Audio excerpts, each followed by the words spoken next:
J'ai toujours eu ce portrait en tête, cette petite fille, cet avis de recherche. Je crois que beaucoup de gens le connaissent.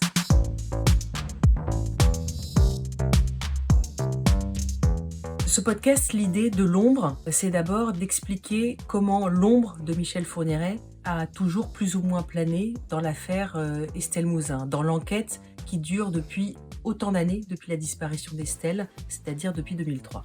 En fait, c'est le moment où deux histoires se sont croisées. C'est-à-dire l'histoire collective d'abord, c'est celle d'Estelle Mouzin. Enfin, comme beaucoup de personnes, j'ai toujours eu ce portrait en tête, cette petite fille, cet avis de recherche. Je crois que beaucoup de gens le connaissent. Et puis, dans mon parcours professionnel, j'étais amenée à couvrir beaucoup le procès Fourniret. Et lorsque, il y a quelques années, il y a eu des aveux, qu'enfin, ces deux histoires se sont retrouvées et se sont croisées, ben, c'est là que ça m'a fait tilt.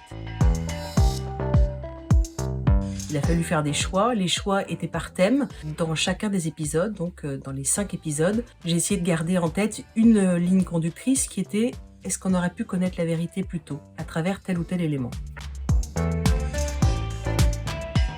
Évidemment parce que c'est le père d'Estelle, que ce combat pour la vérité, c'est lui qui le porte, aidé par ses deux avocats depuis toutes ces années, mais c'est quand même le principal concerné. C'est quelqu'un que j'ai déjà rencontré à plusieurs reprises, mais j'avais pas de lien particulier avec lui avant ce podcast. Disons que au fil des années, des rebondissements de l'enquête, des différentes conférences de presse, je l'ai vu évoluer, je l'ai vu parler différemment, peut-être se forger petit à petit une carapace. J'ai eu envie de lui donner la parole de façon plus intime.